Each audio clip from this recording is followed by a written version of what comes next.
In sports, some records are immortal, like Wilt Chamberlain's 100-point game in the NBA, or Wayne Gretzky's 2,857 career points in the NHL, or Joey Chestnut eating 28 pounds of poutine in 10 minutes. Now, despite Major League Soccer being considerably younger than the other top professional sports leagues in this country, and also younger than most professional soccer leagues around the world, I believe there are some records that have already achieved immortality status. Meaning, I don't think these records are ever going to be broken. At least I hope they're not broken, because otherwise this video is not going to age well. And just to clarify, I am looking strictly at individual records for this video. Maybe someday I'll take a look at unbreakable team records, but not today. But before I hop into the unbreakable records, first, I want to go to the opposite side of the spectrum and look at the records that I am positive will be broken, and maybe broken pretty soon. Most career appearances by a field player. Kyle Beckerman, appearing in 498 regular season games. Okay, that is a boatload of games. He played his entire 21-year career in MLS and was pretty healthy for most of it. It is an incredible achievement of commitment to one league. But it's definitely going to be broken. Yeah, some people think that Dax McCarty has a chance of breaking it. I'll go one step further, because eventually, even if McCarty does get it, Diego Fagundes is going to own this record. Fagundes right now is at 319 appearances, and he is still just 27 years old. He's been playing in MLS since 16, and he's played in 30-plus games 7 times already. Gonna be 8 times after the end of this season. He has been remarkably consistent. I mean, not that I've spoken to Diego personally, but I can't imagine he's too mad at the situation right now. I mean, he's one of the focal points to a team that's really good and built to stay really good for a couple years. Is it crazy to think that he's got 7 or 8 more years left in MLS? I don't think so. Most clean sheets in a season, Tony Meola with 16 shutouts in 2000. Okay, true. That is a long time to hold on to a record like that. But I believe it's only a matter of time before someone breaks it. And guys have gotten close. Jimmy Nielsen, who also played for Kansas City, got 15 shutouts in 2012, almost had 16 if he was able to keep a clean sheet on the last day of the regular season. Also, 5 different keepers have notched 14 clean sheets in a season, including Nick Rimando in 2010. That season, Real Salt Lake gave up just 20 goals on the season. Rimando had 14 clean sheets in 27 appearances. In an alternate universe where he plays all 30 games in 2010, there is a very good chance he at least ties 16 clean sheets.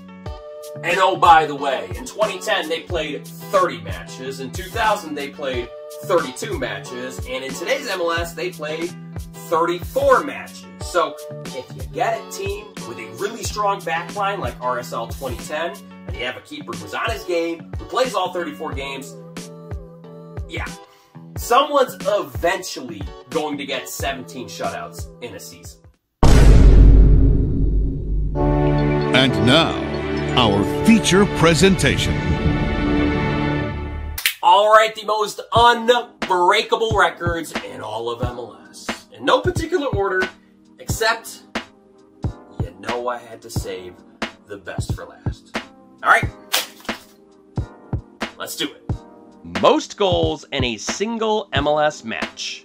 Clint Mathis with 5 against the Dallas Burn in 2000. First of all, a team scoring 6 goals in a single MLS match is already pretty rare on its own. For one player to score 6 goals, not only does he have to be on absolute fire that game, but he's also got to be facing a backline that is completely brain dead for not putting more guys on him after he scores his first 3 goals. And not to take anything away from Clint Mathis, but even he got a little lucky on this night, because the last goal he scored was a PK. We all know, PKs are a little easier to score than in the run of play. And also, this game was a shootout. At the time of his 5th goal, the game was tied 4-4. And a lot of times, if a player does score 4 goals, the game's going to be out of reach, and the coach will sub off the player to a standing ovation by the crowd, meaning he just won't have enough time to rack up any more goals. But Mathis had to play virtually the entire game because the result was still up for grabs. The only other scenario in which you could think that a player could potentially score a whole bunch of goals like that is if everything goes wrong for the other team, such as 2017 New England Revolution when they played Atlanta United. 2 red cards in the first half, 2 PKs in the first half, Joseph Martinez with 3 goals in the first 39 minutes. Hey, we might have something brewing here. Actually, no. Because as it turns out, others are also going to want to get in on the action. Unless the entire team agrees to just keep giving it to the same player, that guy probably isn't going to get that many more chances that night. Possibly somebody scores 5 goals in a match again, but 6? No, never happening. Most assists in a regular season. Carlos Valderrama, 26 assists in 2000. Wow, I've mentioned the year 2000 a lot in this video, haven't I? Honestly, I could probably just show you this and not have to say anything else, and I can just move on.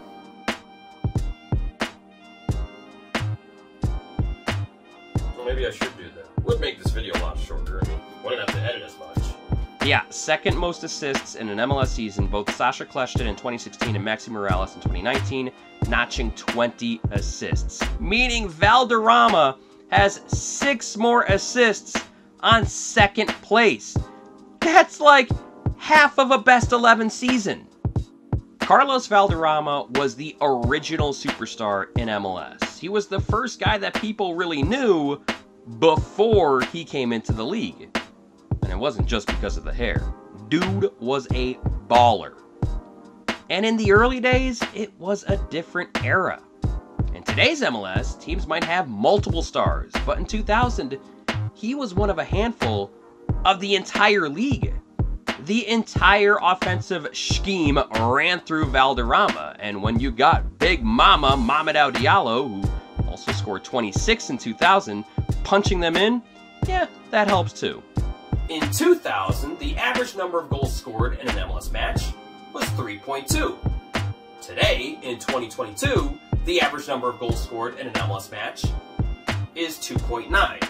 So not only do you have fewer goals scored in today's MLS, but you also have more players capable of actually distributing the ball. So, yeah, 26 assists, that's never going to be touched again.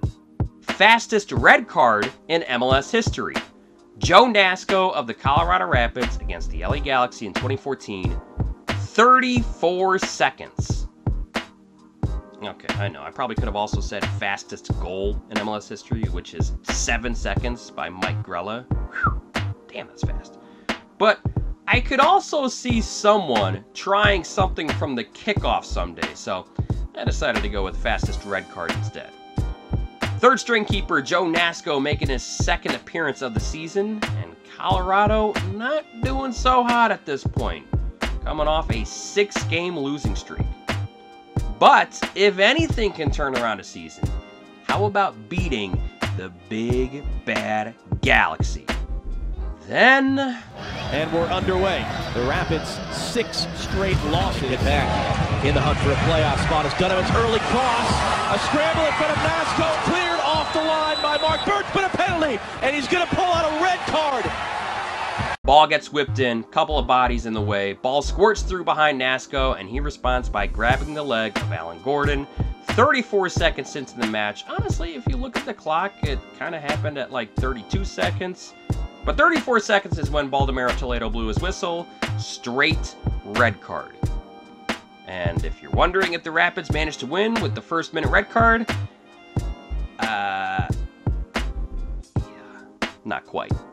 So story time, I actually played keeper in high school, and this same exact scenario happened to me. I mean, it wasn't 34 seconds into the match. It was like in the second half or something. But ball gets whipped in, bunch of bodies in the way. I got caught in no man's land. I'm on the ground. The ball is behind me. And the only thing I could think to do is grab someone's leg and, like, pull them down. And I got away with it. I don't know how, but no foul was called. Didn't get a red card. It should have absolutely been a red card. So the point of me sharing this is just for me to say, hey, Joe, my man, I get it, okay? You don't want to give up a goal in the first minute.